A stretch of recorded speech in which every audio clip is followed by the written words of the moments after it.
نحمده ونصلي على رسوله الكريم اما بعد فاعوذ بالله من الشيطان الرجيم بسم الله الرحمن الرحيم رب اشرح لي صدري ويسر لي امري واحلل عقدة من لساني يفقهوا قولي. صفحہ نمبر 473 474 فصل کہارم، زہد کی حقیقت، فضیلت اور اس کے درجات۔ معلوم ہونا چاہیے کہ دنیا میں زہد سالکین کے مقامات میں سے ایک بلند مقام ہے۔ سالکین کا لفظ جو ہے یہ سالک سے ہے اور سالک کا لفظ سلکہ سے ہے۔ سالک کہتے ہیں چلنے والے کو، اللہ کی طرف بڑھنے والے کو، اللہ کا قرب چاہنے والے کو، اور مقامات کا مطلب ہے درجات۔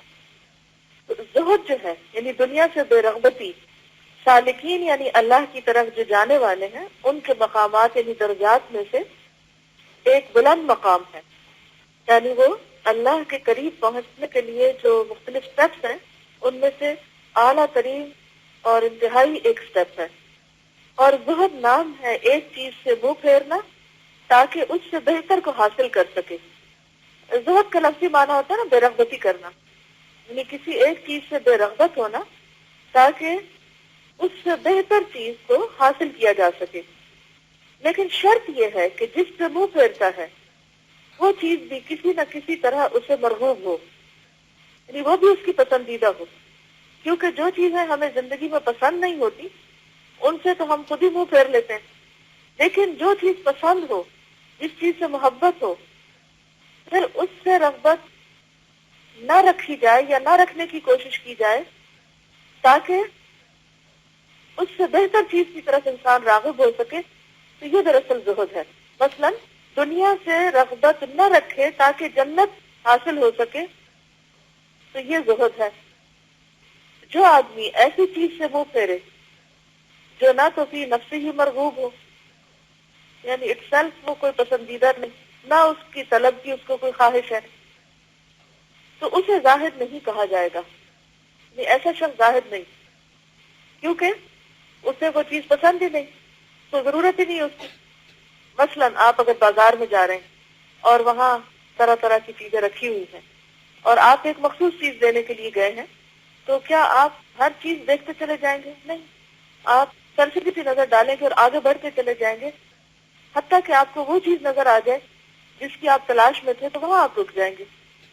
تو گویا آپ نے سب چیزوں سے بے رغبتی اختیار کر کے، ہے نا کہ بعض اوقات بہت قیمتی چیزیں بھی ہوتی ہیں۔ مثلا اگر آپ کو گولڈ خریدنا نہیں تو گولڈ کی دکان کے پاس سے گزرتے ہوئے آپ کو کوئی رغبت نہیں ہوتی اندر جانے کی یا اس کو جھانکنے کی یا دیکھنے کی، لیکن کچھ لوگوں کی عادت یہ ہوتی ہے کہ وہ ہر ونڈو میں جھانکتے ہیں، چاہے انہیں چاہیے یا نہیں چاہیے، چاہے وہ خرید سکتے ہیں یا نہیں، چاہے ان کی ضرورت ہے یا نہیں، لیکن اس کی طلب ہے یا اس کی جو خواہش ہے یا اس کے لیے جو ایک چاہت ہے وہ ان کے دل میں موجود ہوتی ہے۔ اب ایک چیز انسان کے بس میں ہی نہیں کہ اسے حاصل کر سکے اور پھر بھی اس کی چاہت ہو، تو یہ تو ایک مصیبت ہے۔ اس کے برعکس یہ کہ انسان کسی چیز کو حاصل کر سکتا ہو اور پھر وہ اس کو چھوڑ کر اللہ کی طرف راغب ہو یا آخرت کی طرف راغب ہو، تو اس کا نام دراصل زہد ہے۔ یہ کہتے ہیں کہ جو آدمی ایسی چیز سے منہ پھیرے جو نہ تو فی نفسی ہی مرغوب ہو اور نہ مطلوب، تو اسے زاہد نہیں کہا جائے گا۔ جیسے کوئی آدمی کھانا چھوڑ دے تو اسے زاہد نہیں کہا جائے گا۔ حقیقی معنوں میں زاہد اسے کہتے ہیں جو دنیا چھوڑ دے اور جو اللہ کے سوا ہر چیز کو چھوڑ دے۔ زاہد کامل وہی ہے۔ اب اس کے درجات ہیں نا، کامل زاہد وہ ہے جو اللہ کے سوا ہر چیز کو چھوڑ دے، جو دنیا سے منہ موڑے لیکن جنت اور اس کی نعمتوں کی بھی رغبت رکھے، تو وہ بھی زاہد ہے، لیکن یہ پہلے سے کم مرتبہ۔ اعلیٰ ترین مرتبہ کیا ہے کہ اللہ کے سوا کوئی اور چیز مطلوب نہ رہے، یعنی جنت بھی مطلوب نہ رہے بلکہ اصل شوق اللہ سے ملاقات کا ہو، یعنی موت کا خیال آتے ہی جنت سے پہلے اللہ کی ملاقات کا خیال آئے۔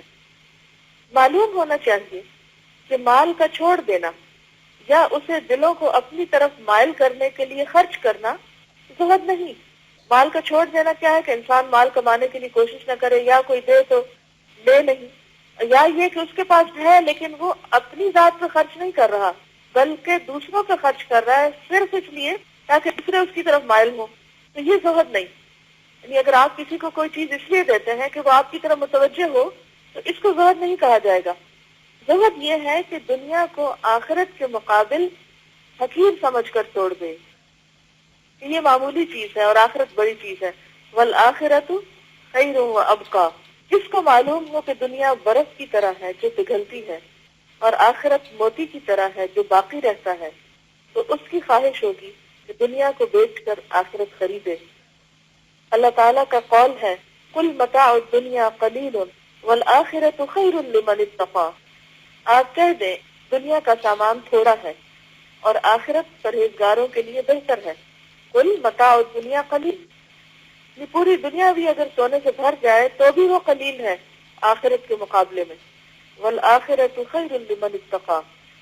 لیکن آخرت بہتر اسی کے لیے ہے جس کے اندر دنیا میں تقوی ہو، اللہ کا ڈر ہو. فرمایا ما عندکم ینفد وما عند اللہ باق. جو تمہارے پاس ہے وہ ختم ہو جائے گا اور جو اللہ کے پاس ہے وہ باقی رہے گا. اور سوچئے کہ کیا کچھ ہے آپ کے پاس. کوئی پراپرٹی، کوئی جیولری، اچھے ڈریسز، کیا کچھ ہے. جو بھی ہے اس کا تصور کیجئے یا آپ اس کی لسٹ بنائیے. یہ سب کچھ ختم ہو جائے گا. مرنے کے ساتھ ہی سب کچھ یہیں رہ جائے گا. سب چھوٹ جائے گا، سب لے لیا جائے گا. اور ساتھ کیا جائے گا؟ اچھے اعمال. زہد کی فضیلت میں اللہ تعالیٰ کا یہ قول بھی ہے وَلَا تَمُدَّنَّ عَيْنَيْكَ إِلَىٰ مَا مَتَّعْنَا بِهِ أَزْوَاجًا مِّنْهُمْ زَهْرَةَ الْحَيَاةِ الدُّنْيَا لِنَفْتِنَهُمْ فِيهِ. اور جو ہم نے ان کو آزمائش کے لیے دنیا کی زندگی کی زیبائش دی ہے اس کی طرف آنکھ اٹھا کر بھی نہ دیکھو. بظاہر نبی صلی اللہ علیہ وسلم سے خطاب ہے لیکن ہم میں سے ہر شخص کا مخاطب ہو سکتا ہے. سوچئے کبھی آپ کوئی اچھی چیز دیکھ کر کسی کی جو کسی کے پاس ہو اس سے مروب ہوتے ہیں؟ اگر ایسا ہے تو نہیں ہونا چاہیے. مثلا کسی کا گھر آپ کو بہت پسند آ گیا، کسی کا فرنیچر بہت اچھا لگ گیا، کسی کی گاڑی بہت پسند آئی، تو ان چیزوں کو دیکھ کر آپ کے دل میں ایک ہیبت سی بیٹھی کہ وہاں کیا کچھ ہے ان کے پاس اور کتنے خوش قسمت ہے یہ، اور کیا کچھ ان کو ملا ہوا ہے. اور آپ اس سے امپریس ہوں اور متاثر ہوں اور پھر اپنے آپ کو کوسیں، اپنی قسمت کو کوسیں اور یہ سوچیں کہ ہم نے دنیا میں کیا پایا اور ہم تو ہیں ہی بس قسمت کے مارے، اور زندگی ہے تو یہ زندگی ہے. تو یہ سب چیزیں زہد کے خلاف ہیں. ایسی سوچ نہیں آنی چاہیے. اگر کسی کے پاس کچھ بھی ہو تو انسان نظر بھر کے بھی نہ دیکھے، نظر اٹھا کے بھی نہ دیکھے. تو جب نظر اٹھا کے دیکھے گا نہیں تو دل میں اس کا روب بھی نہیں آئے گا اور دل میں اپنے پاس جو کچھ ہے اس کی ناقدری بھی نہیں ہوگی، اس پر شکر ہوگا کہ جو کچھ اللہ نے ہمیں دیا ہے وہ زیادہ بہتر ہے. اور ویسے بھی ہمیں حکم یہی ہے نا کہ دنیا کے معاملے میں اپنے نیچے والے کو دیکھو اور دین کے معاملے میں اپنے سے اوپر والے کو دیکھو. کیونکہ اگر ہم دنیا کے معاملے میں اپنے سے اوپر والوں کو دیکھیں گے تو یہی اس کا معنی ہے کہ ان کو جو دنیا کا ساز و سامان ملا ہے اس کی طرف ہم للچائی ہوئی اور ایسی نظروں سے دیکھتے ہیں کہ جو پسندیدہ نہیں. تو اس بات کو آپ نوٹ کر لیجئے کہ دنیا میں لوگوں کے پاس جو کچھ بھی ہے اس کی بہت حرص نہ ہو ہمارے دل میں.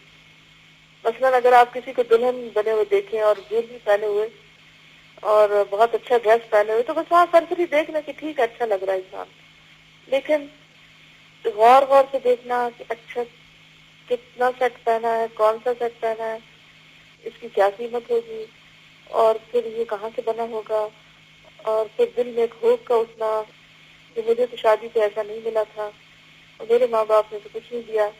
اور پھر یہ کہ لباس کی باریکیاں دیکھنا کہ کیسا پہنا ہے. ان چیزوں کی طرف توجہ نہیں کرنی چاہیے کیونکہ جتنا انسان ان چیزوں کو دیکھتا ہے پھر ان کو حاصل کرنے کی خواہش پیدا ہوتی ہے. پھر جب وہ خواہش پیدا ہوتی ہے تو اس خواہش کو پورا کرنے کے لیے انسان بھاگ دوڑ شروع کر دیتا ہے اور پھر زندگی کے اہم ترین کام چھوٹ جاتے ہیں. قرآن کا پڑھنا پڑھانا، دین کی خدمت کرنا، یہ سب چیزیں بہت پیچھے چلی جاتی ہیں اور انسان کی دوڑ لگ جاتی ہے صرف ان حقیر چیزوں کے حاصل کرنے پر. ٹھیک ہے جب انسان کو ضرورت پڑے، جو اللہ تعالیٰ توفیق دے اور جو اچھی چیز میسر ہو انسان لے پہنے، لیکن کسی کے مقابل نہیں اور کسی کی ریش میں نہیں، کسی کے نقالی میں نہیں. ولا تمدن عینیک الی ما متعنا به ازواجا منهم زہرۃ الحیاۃ الدنیا لنفتنہم فیہ، کیونکہ لوگوں کو جو کچھ بھی ملا ہے دنیا کی زندگی میں سے یہ سب ان کے لیے آزمائش ہے. تو گویا کسی چیز کی دیکھ کر اس کی حسرت رکھنا آزمائش کی حسرت رکھنا ہے، یعنی اپنے لیے آزمائش کو دعوت دینا ہے کہ جو اللہ تعالیٰ ان کو جو دے کر تو امتحان لے رہا ہے، میں بھی چاہتا ہوں میرا بھی امتحان ہو جائے اس میں. تو اللہ کی پناہ ایسے امتحان سے کہ جس میں انسان پڑھ کر اپنی آخرت گنوا بیٹھے. نبی صلی اللہ علیہ وسلم نے فرمایا جس آدمی کا مقصود دنیا ہو جائے اللہ تعالیٰ اس کے کام پراگندہ کر دیتے ہیں. پراگندہ نہیں، بکھرے ہوئے، ڈس آرگنائز. کوئی ڈسپلن نہیں ہوتا اس کی زندگی میں، کوئی مقصد نہیں، کوئی شعور نہیں، کوئی مشن نہیں، کوئی مرکزی نقطہ نہیں، بس ادھر سے ادھر بھاگ رہا ہے، حاصل کچھ بھی نہیں. اس کی جائیداد منتشر ہو جاتی اور اس کی پیشانی پر محتاجی لکھ دی جاتی.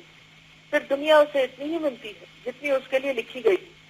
لیکن جس آدمی کا مقصود آخرت ہو جائے اللہ اس کو یکسو کر دیتا ہے. وہ شخص انتہائی فوکسڈ ہو جاتا ہے، اس کا سامان محفوظ رکھتا ہے، اس کے دل کو غنی کر دیتا ہے اور دنیا اس کے پاس ذلیل ہو کر آتی. وہ دنیا کے پیچھے نہیں بھاگتا، دنیا اس کے پیچھے بھاگتی. اس میں آپ دیکھیے کہ اگر آپ اللہ کی طرف رخ کر لیں تو ہر چیز اپنے پلیس پر آ جائے گی، اپنی جگہ پر آ جائے گی. اور دنیا میں آپ کی ضرورت کی جو چیزیں وہ بھی اللہ تعالیٰ آپ کو میسر کر دیں گے، کمی نہیں رہے گی کیونکہ دل غنی ہو جاتا ہے، تھوڑا بھی کافی ہو جاتا ہے. لیکن جب انسان دنیا کو مقصود بنا لیتا ہے تو انسان کا دل کبھی نہیں بھرتا، کبھی سیٹسفیکشن نہیں ہو سکتا، کبھی اطمینان نصیب نہیں ہوتا. بہت کچھ ہوتے ہوئے بھی انسان فکر و فاقہ کا شکار، پریشانی کا شکار اور ایک عجیب قسم کی ذہنی اور قلبی انتشار کا شکار ہو جاتا ہے. حضرت حسن نے کہا قیامت کے دن اہل زہد کے علاوہ سب ننگے اٹھیں گے. یہ حضرت حسن کا قول ہے، حدیث نہیں. کچھ لوگوں نے دنیا کی عزت کی تو اس نے ان کو سولی پر چڑھایا. یہ جو قیامت کے دن ننگے اٹھنے والی بات ہے نا، یہ سب کے لیے ہے. وہ حضرت عائشہ کی حدیث آپ کو یاد ہوگی. تو یہ کہتے ہیں کہ کچھ لوگوں نے دنیا کی عزت کی تو اس نے ان کو سولی پر چڑھایا، یعنی صلیب پر. تو تم اس کو ذلیل کرو. جب تم اس کو ذلیل کرو گے تو اس وقت تو بہت اچھی ہوگی.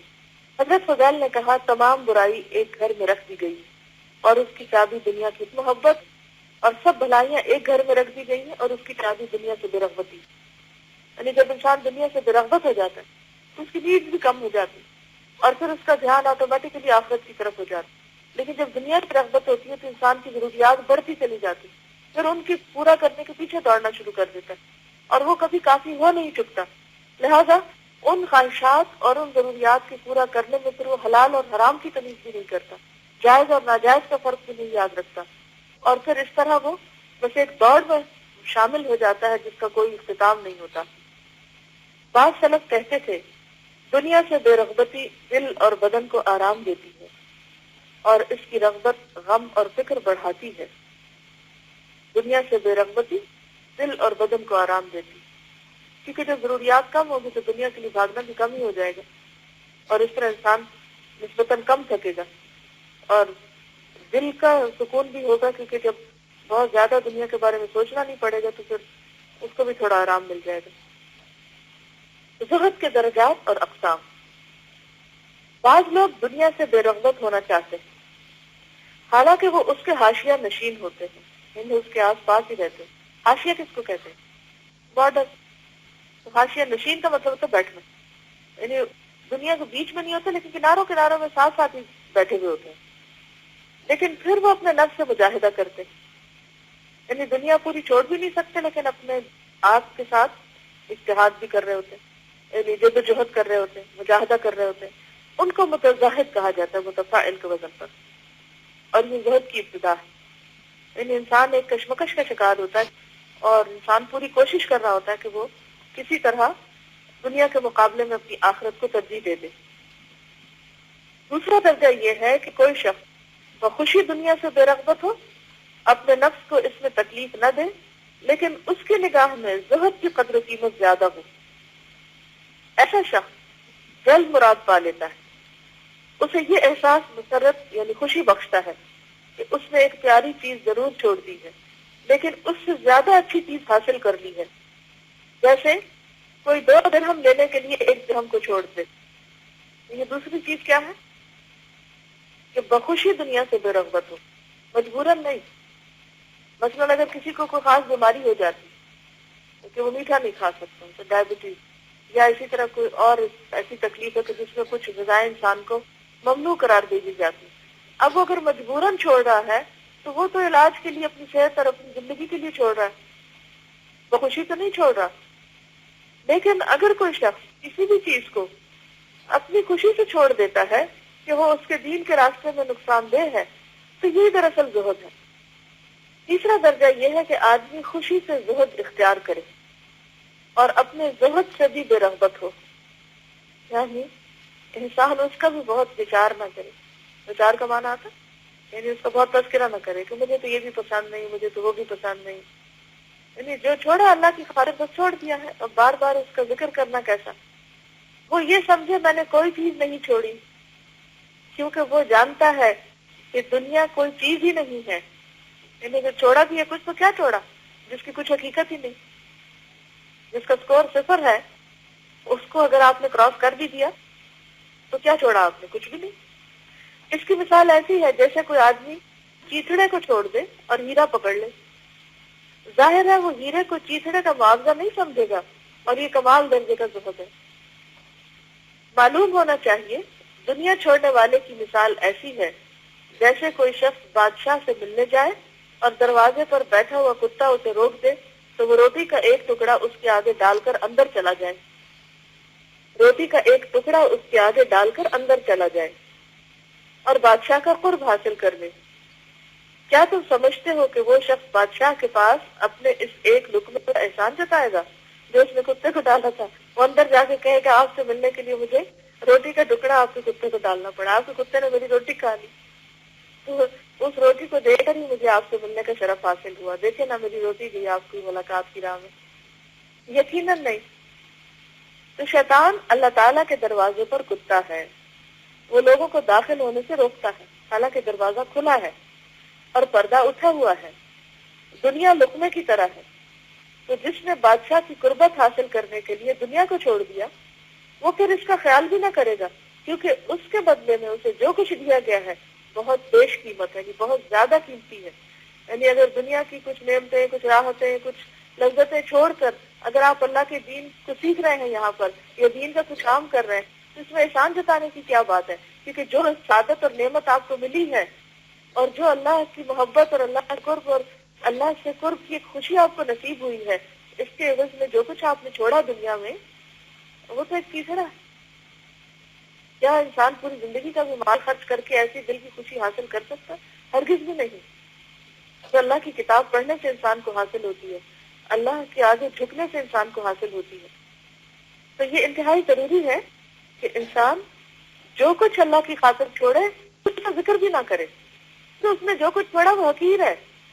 کیا میری بات سمجھ آ رہی ہے آپ کو؟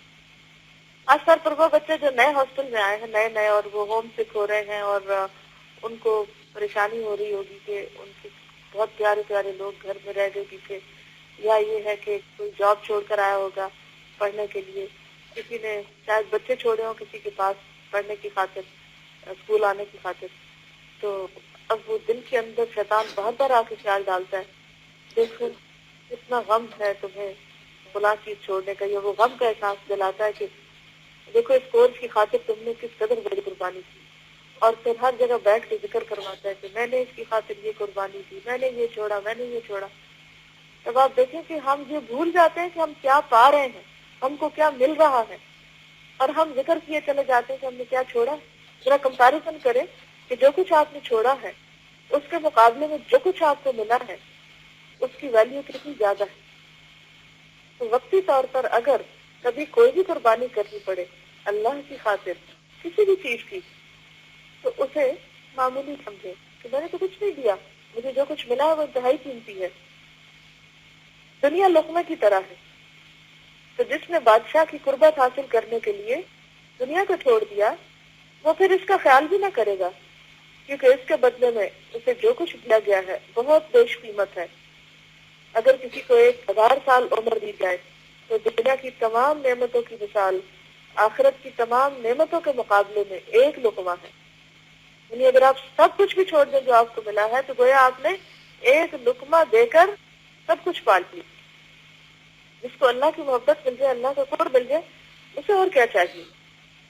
مرغوبات کی نسبت سے زہد کی 3 قسمیں ہیں. مرغوبات یعنی جو چیزیں ہمیں پسند ہوتی ہیں، اس کا ذکر سورۃ آل عمران میں بھی آتا ہے نا.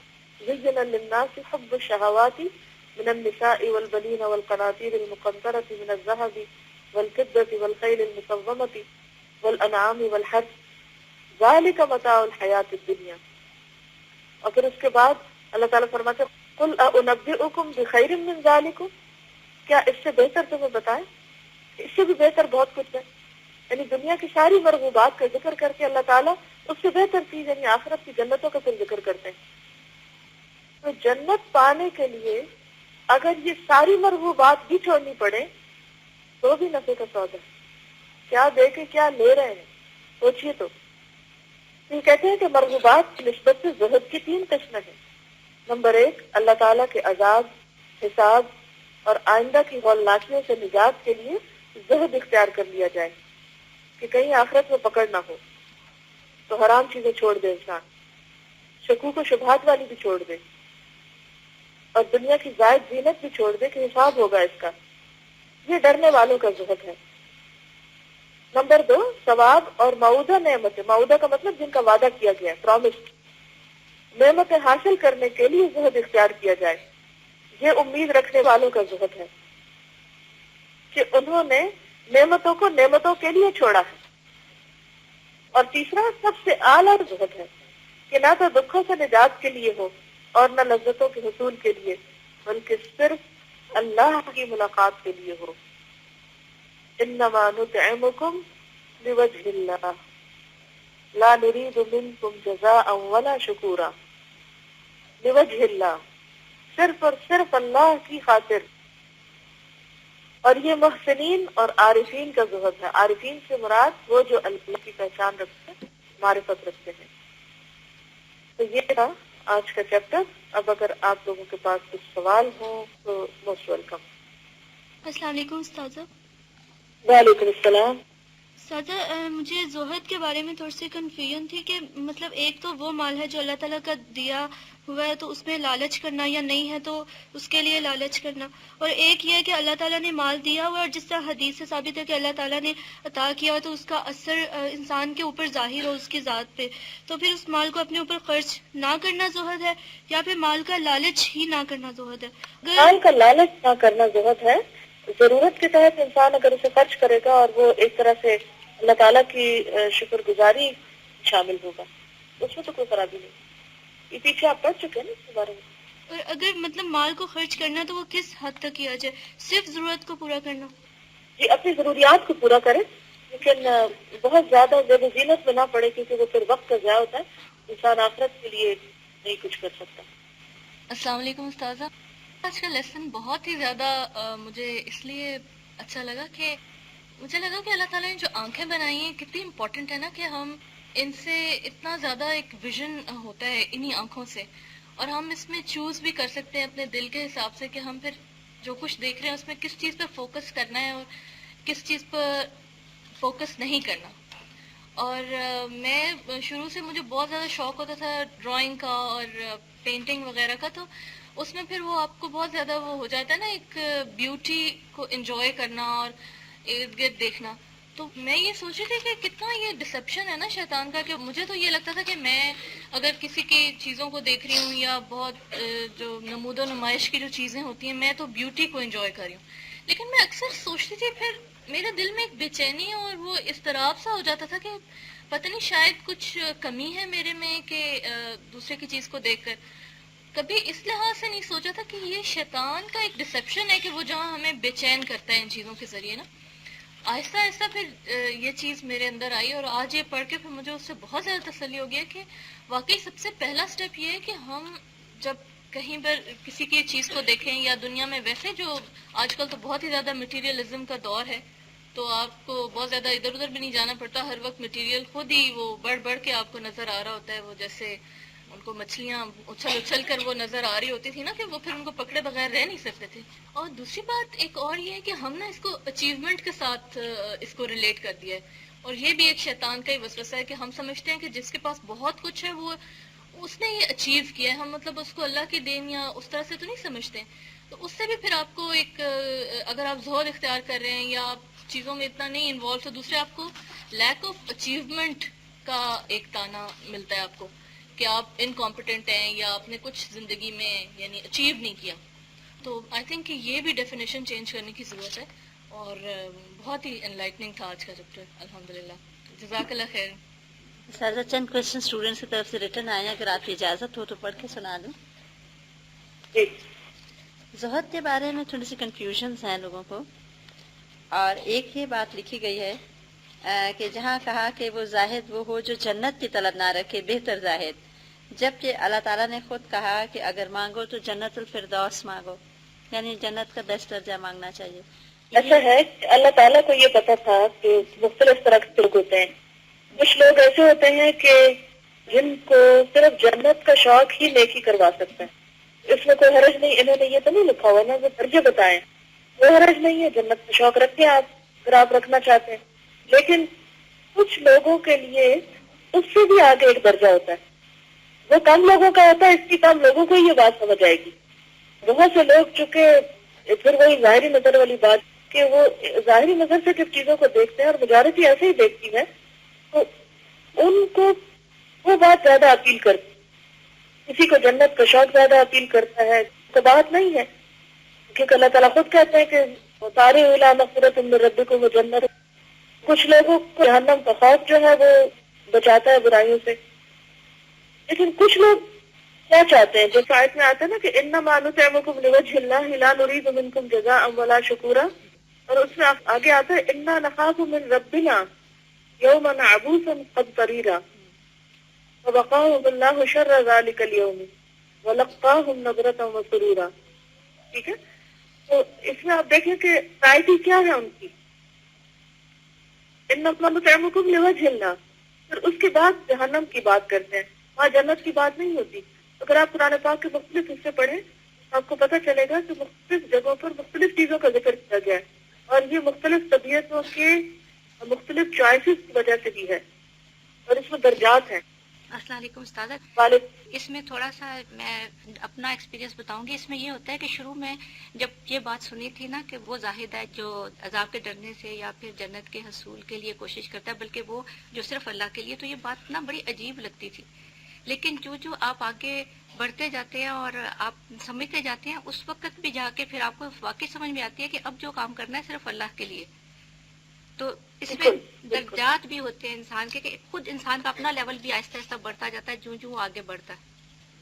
اور بہت سی چیزیں واضح ہونے لگتی ہیں. جی. السلام علیکم استاذہ. وعلیکم السلام. استاذہ مجھے اس بات کو پڑھ کے نا ہمیشہ وہ حدیث یاد آ جاتی ہے کہ جب اہل جنت جنت میں چلے جائیں گے تو اللہ تعالیٰ ان سے پوچھیں گے کہ کچھ اور چاہیے، کچھ اور چاہیے، اور جب اللہ تعالیٰ اپنا دیدار کروائیں گے تو وہ لوگ جنت کی جو نعمتیں ان کو بھی بھول جائیں گے. تو جس کو اللہ تعالیٰ کے دیدار کی، اللہ تعالیٰ سے ملاقات کی لذت لگ جاتی ہے نا، وہ پھر جنت سے بڑھ کر اگلے درجے کو سوچتے ہیں. بالکل، کیونکہ جنت تو راستے میں آ ہی جائے گی. اصل مطلوب جو جنت سے بھی زیادہ خوبصورت ہے وہ اللہ کی ذات ہے. سورہ القمر میں سازہ ان میں آتا ہے نا عند عزیز مقتدر، تو وہ پھر جو ہائیسٹ لیول لگتا ہے مجھے، جن کا نفس دنیا میں اپنے کنٹرول میں آ جاتا ہے، تو وہاں کا بھی پھر وہ ہائیسٹ لیول ہے اللہ تعالیٰ کا قرب. اینڈ جنت از دین سیکنڈری ٹو دیٹ. ان المتقین فی جنات و نہر، عند ملیک مقتدر کی بات آتی ہے نا. جی. السلام علیکم استاذہ. وعلیکم السلام. استاذہ مجھے لگتا ہے کہ جیسے اللہ تعالیٰ نے قرآن مجید میں جیسے آپ نے بتایا کہ بہت سے درجات رکھے ہیں لوگوں کے، کہ کچھ خوف ان پر غالب ہوتا ہے اور وہ اس لیے جنت یعنی ڈر کی وجہ سے، اس سے ڈرنے والوں کا زہد ہے. دوسرا ثواب کی نعمتوں کو حاصل کرنے کے لیے زہد کرتے ہیں. لیکن سب سے اعلیٰ درجہ جو ہے وہ ان کا ہے کہ جو صرف اور صرف اللہ تعالیٰ کی رضا اور اس کی ملاقات چاہتے ہیں. تو دنیا میں ایسے لوگوں کا کام کرنے والوں کے حساب سے پھر محسنین کا درجہ آتا ہے کہ ایک ہوتے ہیں مسلمین، پھر مومنین، پھر متقین، اور سب سے اعلیٰ درجہ محسنین کا ہے. اور انہی کے لیے پھر مجھے لگتا ہے کہ سب سے ہائیسٹ ریوارڈ اللہ تعالیٰ نے رکھا ہے. بالکل. استاذہ یہ ایک اسٹوڈنٹ کی طرف سے آیا ہے نوٹ، کہتے زاہد اسے کہتے ہیں جو دنیا چھوڑ دے اور جو اللہ کے سوا ہر چیز کو چھوڑ دے زاہد کامل تو وہی ہے. تو رسول اللہ صلی اللہ علیہ وسلم کی لائف کیا اسی بات کا نمونہ تھی؟ بظاہر تو آپ صلی اللہ علیہ وسلم نے ہر چیز کو مینج کر رکھا تھا، تو یہ ذرا تطبیق. بات دل کی ہو رہی ہے. بظاہر تو ہم نے دنیا میں رہنا. دنیا چھوڑنے کا مطلب یہ ہے کہ خودکشی کر کے ہم دنیا سے رخصت ہو جائیں، کھانا پینا چھوڑ دیں اور بھوکے رہیں اور شادی بیاہ نہ کریں. یہ مطلب نہیں ہے. یہ تو ظاہر ہے دنیا اللہ نے بندوں کے لیے بنائی، خلق لکم ما فی الارض جميعا، لیکن اس میں ہمارے دل کی اسٹیٹ کیا ہے؟ ہم صرف دنیا کے پیچھے بھاگ رہے ہیں. ہمارا رخ کس طرف ہے؟ ہمارا قبلہ کیا ہے؟ ہمارے دل کی توجہ کس طرف ہے؟ اصل امتحان اس کا ہے، کیونکہ زہد جو ہے وہ دل کی بے رغبتی ہے، چیزوں کی بے رغبتی تو نہیں. چیزیں تو ظاہر ہے کہ سونے کے لیے جگہ چاہیے ہوگا. اگر -10 ہو تو آپ کو لحاظ چاہیے نا سونے کے لیے. آپ اس کے بغیر کہیں کہ میں نے دنیا چھوڑ دی لہٰذا آج میری رات لحاظ کے بغیر گزرے گی، تو وہ تو نہیں گزر سکتی. اور اس کے لیے آپ کو ہو سکتا ہے کہ ایک نہیں 2 چاہیے ہو سکتا ہے آپ کو زیادہ گرم والا چاہیے ہو. آپ کو باہر نکلنا ہے برف میں تو آپ کو کوٹ چاہیے. اب آپ کہیں نہیں میں تو ظاہر ہوں، میں دوپٹے میں بھی کافی ہے میرے تو کام کہ کوٹ بھی مہنگا والا لینا پڑے، لیدر کا لینا پڑے کہ جس میں آپ کو سہولت ہو جائے. لیکن وہ اس لیے آپ نہیں لیں گے کہ آپ کا اسٹیٹس جو ہے وہ دوسروں کے مقابلے میں زیادہ ہو اور دوسروں کو آپ فقیر سمجھیں کہ ان کے پاس کچھ نہیں. دادا یہی سوال دوبارہ تھا کہ یہ زہد کیا صوفیزم کی کوئی قسم ہے؟ جو چیز قرآن و سنت سے ثابت ہو اسے کسی بھی ٹرمینالوجی کے تحت نہ لائیں. استاذہ ایک واقعہ مجھے یاد آ رہا تھا، اگر آپ اجازت دیں تو میں یہ سنائیے. رسول اللہ صلی اللہ علیہ وسلم کے پاس جب وفود آتے تھے، عام الوفود کا جو تھا پیریڈ 9 ہجری میں، تو اس میں آپ نے پڑھا ہوا ہے کہ وہ ایک وفد آیا تھا. تو جب وہ لوگ جانے لگے آپ صلی اللہ علیہ وسلم نے ان کو بہت کچھ دیا خیال خاطر کی، تو پوچھا کہ کوئی رہ تو نہیں گیا تم میں سے؟ تو انہوں نے کہا تھا کہ ایک نوجوان آیا تھا ہمارے ساتھ جس کو ہم نے سامان کے ساتھ ذرا آؤٹ اسکرٹس میں چھوڑا ہوا ہے مدینہ منورہ کے باہر. تو آپ صلی اللہ علیہ وسلم نے فرمایا تھا کہ اس کو بھی بلا لو. جب وہ آخری دن آیا تو انہوں نے کہا آپ صلی اللہ علیہ وسلم سے کہ میرے باقی لوگ قبیلے کے جس نیت سے آئے ہیں میں اس سے مختلف غرض سے آیا ہوں، اور وہ میری غرض یہ ہے کہ آپ میرے لیے دعا کریں کہ اللہ تعالیٰ میرے دل کو غنی کر دے اور بے نیاز کر دے. تو آپ صلی اللہ علیہ وسلم نے اس کو یہ دعا دی تھی. اور اگلے سال جب حج پہ انہی کا قبیلے کے لوگ واپس آپ صلی اللہ علیہ وسلم سے ملے آخری حج پر، تو آپ صلی اللہ علیہ وسلم نے اس نوجوان کے بارے میں پوچھا کہ وہ کیسا ہے. تو انہوں نے کہا تھا کہ اس کا تو حال ہی عجیب ہے، اگر اس کے سامنے ہم ڈھیروں سونا بھی رکھ دیتے ہیں تو اس کا دل کوئی ایسا غنی ہے اور کوئی ایسا زہد ہے اس کے اندر کہ وہ آنکھ بھی اٹھا کے نہیں دیکھتا. تو مجھے اس واقعے سے سازا جو زہد اور بے رغبتی ہے نا بڑی اچھی طرح سمجھ آئی کہ سامنے ہے لیکن ایون نگاہوں میں بھی کوئی لالچ نہیں ہے اور دل میں بھی کوئی حرص نہیں. کسی کے پاس جو کچھ ہے بس ٹھیک ہے اچھا لگ رہا ہے، لیکن اسے دیکھ کر حرص نہ ہو، لالچ نہ ہو، تما نہ ہو، دل میں کوئی روک نہ اٹھے، حسرت نہ ہو. اس سے آپ دیکھیں کہ دنیا کے غموں سے بے نیاز ہو جائیں گے. آپ یہ غم ہے کس لیے، کس چیز کی فکر؟ اسی وقت ہوتی ہے سب کچھ چیزیں جب دنیا میں مقابلہ شروع ہو جاتا ہے. اصل میں یہ ہے کہ انشاءاللہ جو جو آپ قرآن پاک پڑھتے جائیں گے اور پھر پڑھیں گے اور پھر پڑھیں گے اور غور و فکر کریں گے، یہ سارے مفہوم آپ پر واضح ہو جائیں گے. اسکالرز نے جو کتابیں لکھی ہیں اپنے گہرے غور و فکر کے نتیجے میں لکھی ہیں. تو اس لیے آپ فکر مند نہیں ہو. ہمارے لیے جس دنیا میں ہم رہتے ہیں، مٹیریلسٹک ورلڈ جو ہے یا مادی دنیا جو ہے، اس میں یہ کانسیپٹ بالکل اجنبی ہو گئے، بالکل اسٹرینجر ہیں. مجھے سمجھ میں آ رہا ہے کہ آپ کو یہ باتیں سمجھ میں آنا مشکل کیوں، حالانکہ بہت سمپل ہے. کیونکہ زندگی میں کبھی سنی بھی نہیں ہوگی، کبھی ان کے بارے میں سوچا بھی نہیں ہوگا، کبھی اس کی ضرورت بھی محسوس نہیں کی ہوگی. تو بنیادی طور پر اگر آپ کو معلوم ہو کہ یہ کتاب جو ہے منہاج القاصدین ہے، منہاج جو ہے وہ راستے کو کہتے ہیں، اور قاصدین قصد کرنے والوں کا، یعنی اللہ کی طرف جانے والوں کا جو راستہ ہے، اس کے درجے اور اس کے مقامات کے اوپر بات کرتا ہے. یعنی اس کتاب کا موضوع جو ہے کہ کیا کیا چیزیں راستے میں رکاوٹ بنتی ہیں اللہ کے قرب کے، اور ان کو کس کس طرح ہٹایا جا سکتا ہے. اور پھر سب سے اصل بات یہ ہے کہ اصل قرب دل کا قرب ہوتا ہے اور اصل دوری دل کی دوری ہوتی ہے. اگر دل اللہ کے قریب ہے تو اللہ کا قرب حاصل ہو جائے گا. لیکن اگر دل میں اور چیزیں سمائی ہوئی، دنیا کی دولت کی محبت یا اور چیزوں کی محبت، تو آٹومیٹیکلی دل اللہ سے دور ہو جائے گا. پھر وہ جو راستہ ہے وہ طویل ہو جائے گا یا اس میں رکاوٹیں آئیں گی تو آپ اللہ کے بہت قریب نہیں ہو سکیں گے. تو اصل میں اس کانٹیکسٹ میں رکھ کے اس بات کو سمجھے تو انشاءاللہ زیادہ بہتر طور پر. السلام علیکم. وعلیکم السلام. ہمارا دین فطرت پر ہے اور بچے فطرت کے زیادہ نزدیک ہوتے ہیں، اس لیے یہ باتیں صرف بچوں سے سننے سے ہی ملتی ہیں کہ میں نے اللہ سے ملنا ہے، اللہ کو دیکھنا ہے، اللہ کیسا ہے، اللہ کیا کہتا ہے وغیرہ. بڑے ایسی باتیں نہیں کرتے، وہ بچوں کے دلوں میں لالچ پیدا کر دیتے ہیں کہ تم یہ کرو گے تو تمہیں یہ ملے گا، یہ کرو گے تو یہ ملے گا. بالکل جس طرح ہم لوگ کہتے ہیں کہ یہ کریں گے تو جنت ملے گی. مطلب ہم فطرت سے جو دور ہوتے چلے جاتے ہیں اتنا ہی اللہ سے بھی دور ہوتے چلے جاتے ہیں. فطرت سے قریب ہونے کے لیے ضروری ہے کہ ہم تنہائی میں کچھ وقت اللہ تعالیٰ کی یاد میں گزاریں، تو پھر ہمارے دل میں یہ خیال پیدا ہوگا کہ ہم نے اللہ سے ملنا ہے، اللہ سے بات کرنی ہے، پھر یہ شوق پیدا ہوگا، پھر یہ زہد کا یہ لیول آئے گا. استاذہ یہ ایک سوال تھا کہ بادشاہ کے کتے کو تو لقمہ ڈال کر وہ شخص آگے چلا گیا، لیکن انسان کو اللہ تعالیٰ تک پہنچنے کے لیے شیطان کو کس طرح کا لقمہ ڈالنا ہوگا؟ دیکھیے شیطان ہمارے دل میں خواہشات پیدا کرتا ہے نا مختلف چیزوں کی. اس نے آدم علیہ السلام اور حوا علیہ السلام کے لیے کیا طریقہ اختیار کیا تھا؟ اگر آپ سورۃ الاعراف پڑھے ہوں تو آپ نے اس میں دیکھا ہوگا کہ وہ اس نے طرح طرح کے وسوسے ڈالے تھے اور کچھ چیزوں کا ایک طرح سے لالچ دلایا تھا. اور اس نے کہا تھا نا کہ کیا میں تمہیں بتاؤں، سورۃ الاعراف کے شروع میں ہی آتا ہے نا فوسوس لهما الشیطان لیبدی لهما ما وري عنهما من سوآتهما وقال ما نهاكما ربكما عن هذه الشجرة إلا أن تكونا ملكين أو تكونا من الخالدين. اگر تم اس درخت کا پھل کھا لو گے تو فرشتے بن جاؤ گے اور ہمیشہ رہنے والے ہوگے. اور ان کے سامنے قسمیں کھانے لگا اور کہا میں تمہارا بہت خیر خواہ ہوں، اور دھوکے کے ساتھ ان کو آہستہ آہستہ پھسلا لے گیا. تو بات یہ ہے کہ اسی لیے اس کو شجرۃ الخلد بھی کہتے ہیں. اور سورۃ طٰہٰ جو ہے اس میں بھی اسی طرح کا مضمون آتا ہے.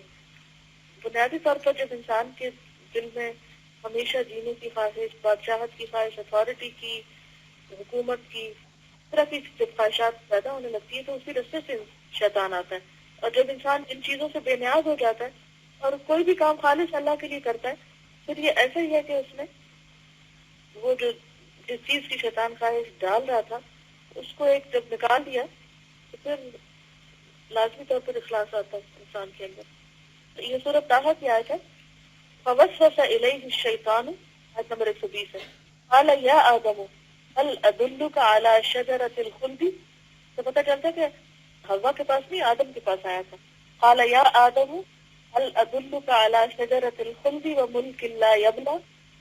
یہاں بھی کیا ہے کہ ہمیشگی کا درخت، تاکہ ہمیشہ زندہ رہو گے، تکونا من الخالدین، اور ملک لا یبلی، ایسی بادشاہت ملے گی جو کبھی بھی ختم نہ ہوگی. آج دنیا میں انسانوں کا امتحان کیا ہے؟ ہم کیا چاہتے ہیں؟ ہزاروں برس دیے، اور کیا چاہتے ہیں کہ سب ہمارے تابع ہو جائے، ہر چیز ہماری مرضی کے مطابق ہو جائے.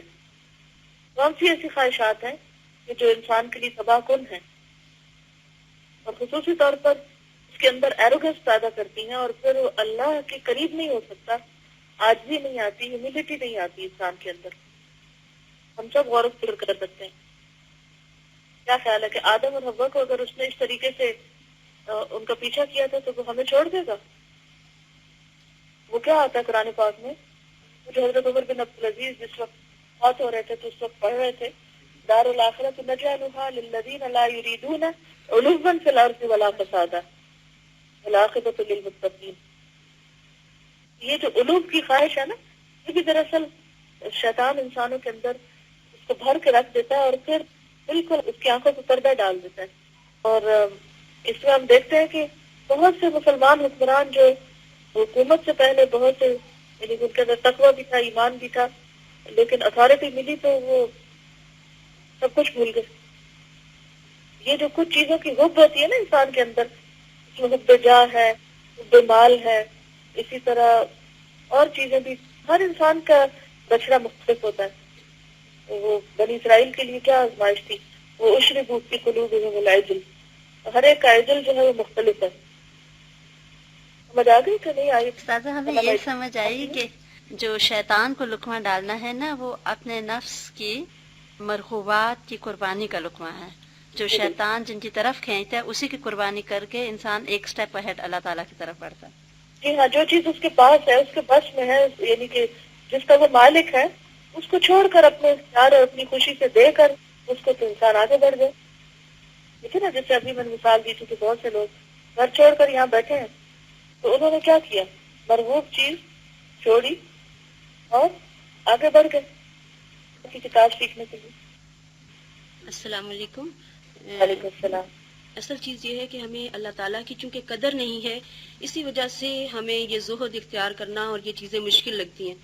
اس کو میں نے اس طرح سے سمجھا کہ ایک دفعہ بلقیس ایدھی جو ہیں وہ جھولا کے تحت کچھ بچوں کی جیسے پرورش کرتی ہیں، تو انہوں نے ایک بچے کا واقعہ سنایا کہ وہ بچہ جو ہے وہ ہم نے پالا اس طرح سے، ہمیں نہیں پتا تھا اس کے والدین کون ہیں، کہاں ہیں، اور اس کو سب کچھ مل گیا، بہت اچھا پڑھ گیا، بہت اچھی اس کو جاب مل گئی، سب کچھ مل گیا. تو وہ کتنے عرصے کے بعد جب بھی وہ آتا تھا تو اتنا زیادہ روتا تھا آ کے، اور وہ کہتا تھا کہ مجھے چین نہیں آتا کہ مجھے بتایا جائے کہ میرے والدین کہاں ہیں. تو مجھے اس سے بات سمجھنے میں آسانی ہوئی کہ جب تک دنیا کی محبت رہتی ہے نا، اور ان چیزوں کے پیچھے تو انسان کے کچھ ٹارگٹس ہوتے ہیں، کچھ خواہشات ہوتی ہیں، لیکن جوں جوں وہ خواہشیں ملتی ہیں تو انسان کو پتہ چلتا ہے یہ تو سب سراب ہے. اور اصل چیز کیا ہے کہ اللہ تعالیٰ کی پہچان اور اللہ کا قرب جب تک نہیں ہے تو اس وقت تک ہر چیز جو ہے وہ بے معنی ہے. تو اسی طرح وہ جیسے قول ہے امام شافعی کا غالباً کہ انہوں نے کہا کہ اللہ کی محبت نے یا اللہ کی پہچان ہے، اس نے جو ہمیں نعمت دی ہے، دلوں میں جو سکون دیا ہے، اگر لوگوں کو یہ پتہ چل جائے کہ وہ کیا چیز ہے تو لوگ لشکروں کے ساتھ ہمارے دلوں پر حملہ کر دیں اس کو لینے کے لیے. تو میں یہی کہہ رہی تھی کہ اصل میں اتنی اللہ تعالیٰ کی ہمیں قدر نہیں ہے، ما قدر اللہ حق کا قدری. اسی وجہ سے وہ دنیا کی اتنی محبت اور وہ چیزیں جو سامنے ہیں انہی کی محبت ہے، اور اس کو چھوڑنا جو ہے وہ مشکل لگتا ہے. جزاک اللہ خیر. السلام علیکم. میں یہ کہہ رہی ہوں کہ یہ پورا جو چیپٹر ہم نے پڑھا ماشاءاللہ یہ زاہد اور زہد وہی ہے، لیکن ہم لوگوں کے لیے اللہ کے دیدار تو بہت عجیب سی بات لگتی ہے. ہم تو بس یہی کہتے ہیں کہ بس نزا کا ٹائم ہو تو بس ہمارا کلمہ آخری ہے، اس سے آگے ہمیں کچھ نہیں چاہیے. بس منکر نکیر کے سوال ہو جائیں، اس سے آگے ہمیں کچھ نہیں چاہیے. بس ہم لوگوں کا اتنا ہی چیپٹر ہے، اس سے آگے ہم سوچتے ہی نہیں ہیں. اگر ہم سوچیں کہ اللہ سے ملاقات ہونی ہے تو ہم سیڑھی سے قدم بھی نیچے اتریں تو پھونک کر اتریں، کیونکہ اس کا ہمیں خوف ہوگا. لیکن ہم لوگ پریکٹیکلی اس چیز کا بالکل دھیان نہیں کرتے. ہم لوگ یہ کہتے ہیں کہ بس آخرت اچھی ہو جائے، قبر سے چھٹکارا کر لیں، اللہ کا دیدار تو ذہن میں ہے ہی نہیں ہے کہیں دور دور. تو یہ چیپٹر پڑھ کے ایسے لگتا ہے جیسے اور ہی دنیا کے زہد پتہ نہیں کیا چیز ہے. ہاں جی، انشاءاللہ سمجھ آنے لگے گی یہ سب باتیں بھی. اور آپ سب کو بہت شکریہ. جزاکم اللہ خیرا. السلام علیکم ورحمۃ اللہ. سبحانک اللہم و بحمدک، نشہد ان لا الہ الا انت، نستغفرک و نتوب الیک. السلام علیکم ورحمۃ اللہ وبرکاتہ.